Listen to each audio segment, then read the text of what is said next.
Hello, in today's lecture video, we are going to cover the premises part in the unit second. So let us begin with the premises part.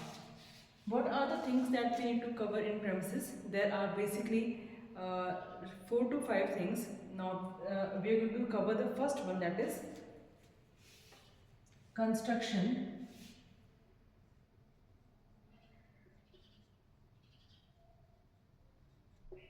and layout. Okay, so the very first thing is design, construction and layout. And design, construction and layout, we have to study what are the basic, what is the meaning of premises. Who all don't know, we should know what is the meaning of premises.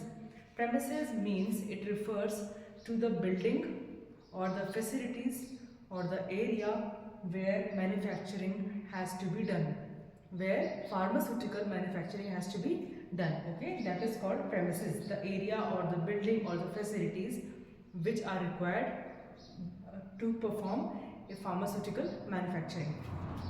Now in the first part of premises is design, construction and layout. uh, what should be the design, how the building should look, what are the inside interior design, how it should be done to perform an easy task, an easy way of manufacturing. Then the construction, how it should be constructed, one room or the two rooms, how the room should be similar or different due to different reasons. And the layout means the structure, the flow chart of the interior premises. Okay, so we have to know about the thing. First of all, the premises, as I told you, it means the area should be clean, it should be pollution free, it should be near to the uh, population but not near to the pollution. Okay, pollution will be harmful because the manufacturing work will be done there. So nearby there should be air facility, there should be light facilities. Okay, there should be water facilities nearby, so that our plant can be easily provided with those facilities. So those kind of areas should be done. It should be an industrial area, okay, where manufacturing can be easily it should be, the area should be near to our raw materials, where the raw materials can be easily available. So that kind of premises and that kind of location we should look for. Uh, Now let us know about the layout. Now there are basically 4 types of layouts which we are going through. The first will be production layout. It is also called one line layout. Okay, what is the meaning of product layout or one line layout? That means the first step includes sampling, second step include weighing, third step include the processing in which we require machines, fourth step will require packaging, fifth step will require dispensing. This is the basic I've concised.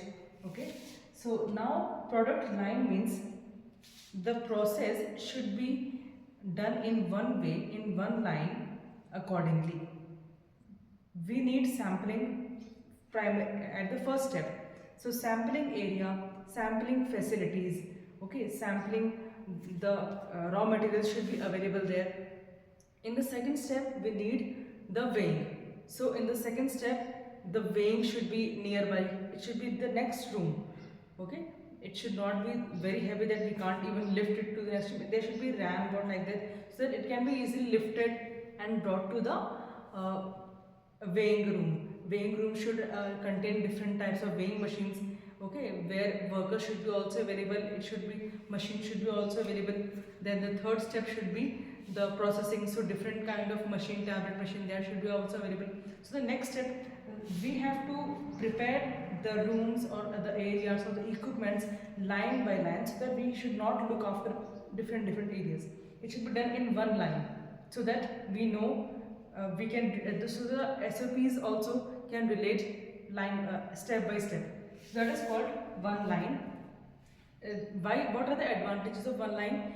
it can reduce the manpower, it can reduce the time, it brings the clarity. Okay, so that is called one line or product layout. Then the second is process layout. Process layout. Okay, it is also called uh, functional layout. It is also called functional layout. Now we can know from the name that process layout means we are talking about the equipments.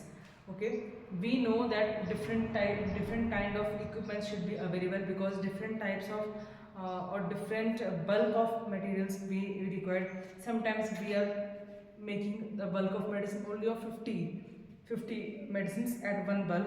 Sometimes we are going in 2000. So we need different types of machines. We have to have small machines as well as big machines.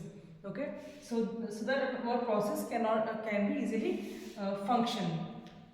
Okay, so in one area different types of um, uh, equipment should be available. Okay, now we have to maintain that according to their function. Equipments with similar function, with similar uh, process should be uh, kept in one area. Okay, so that is called process layout or functional layout. Now the third one is